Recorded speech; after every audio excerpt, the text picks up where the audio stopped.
For today's video mga sir ay nakita nating nag-post si J-Mags na mayroon siya makaka-friendly gauge na SYM V3 mga sir. Agad ko ang niyaya si Sir Darwin na ambushin namin sila. Tingnan natin kung malalakas ba yung mga motor nila mga sir. Yung Rusi Flash na J-Mags saka yung SYM V3 mga sir na 180cc.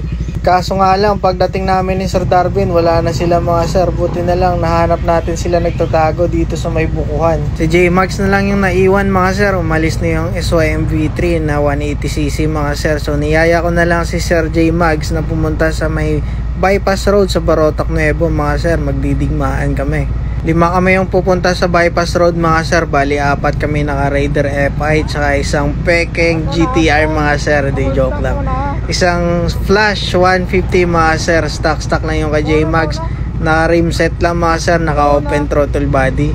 Stock engine kaming 4 na Raider FI mga sir. 2 naka RB5 tapos 2 naka rim set. 2 rin naka elbow mga sir. Yung naka RB5 pareho kami naka stock 5 mga sir. Stock elbow rin. Tingnan natin mga sir kung gaano kalakas yung Rusi Flash 150 mga sir. Lagyan natin ng GPS para meron kayong baseline kung gaano katulin yung motor ni J-Mags mga sir.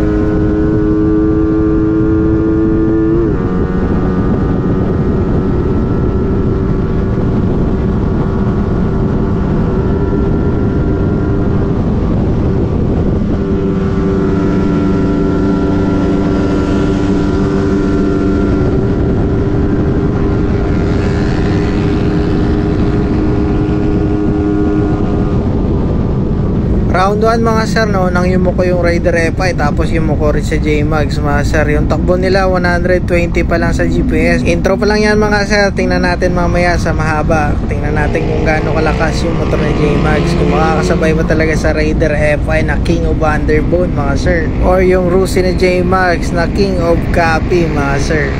Yan, dito mga sir, round 2 ng bakbakan.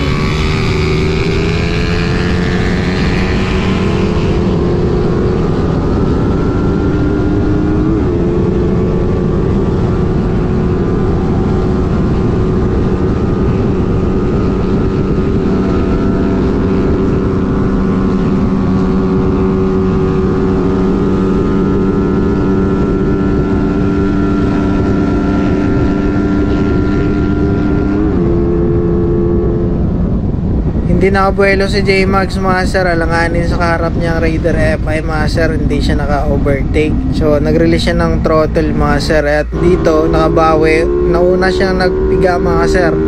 Halos isang poste yung unang piga niya. Tingnan natin kung makakahabol tayo sa kanya.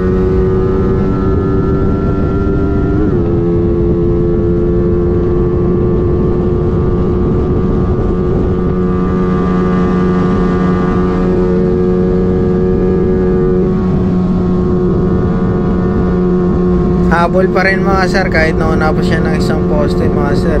Pinakitaan ko siya kung paano mag Superman para gayahin niya mga sir, para dumagdag yung bilis ng Rusi Flash niya mga sir.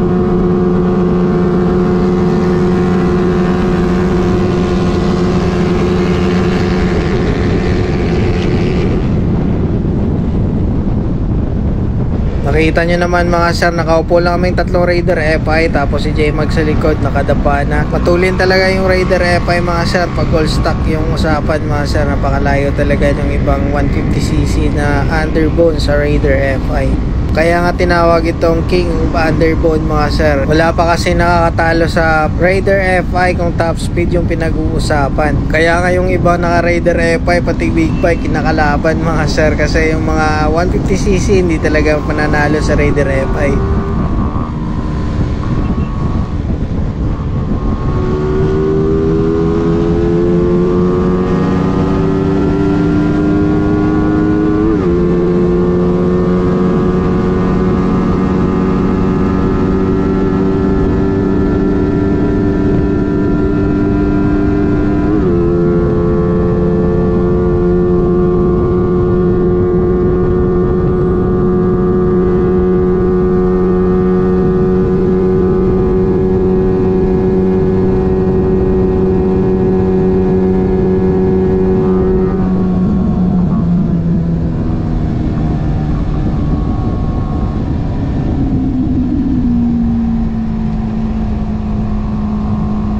At dito mga sir, nagpalit nga kami ng motor ni J-Mag. Siya gumamit sa Raider FI ko. Tapos susubukan ko yung Rusi Plus niya mga sir.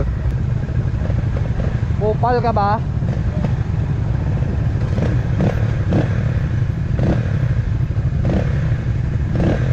Ano to, Noya? Len?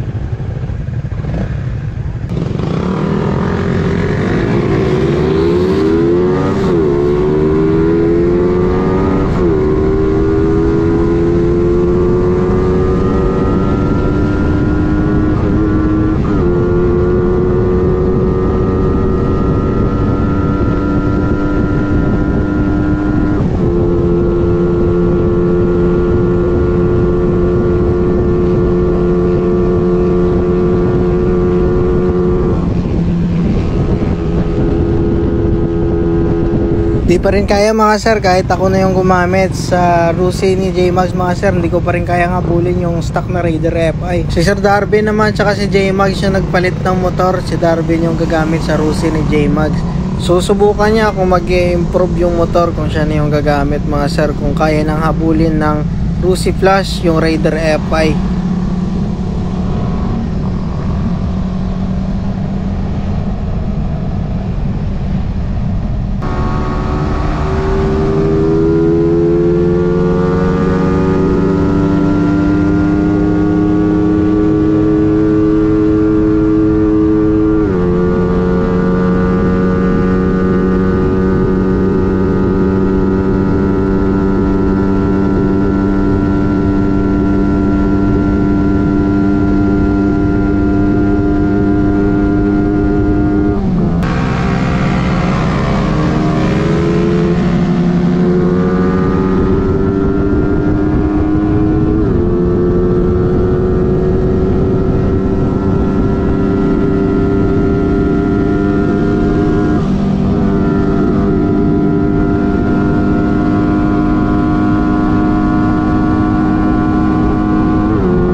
Naka-superman na nga si Sir Darvin mga sir, pero hindi pa rin kaya makahabol sa stock na Raider FI.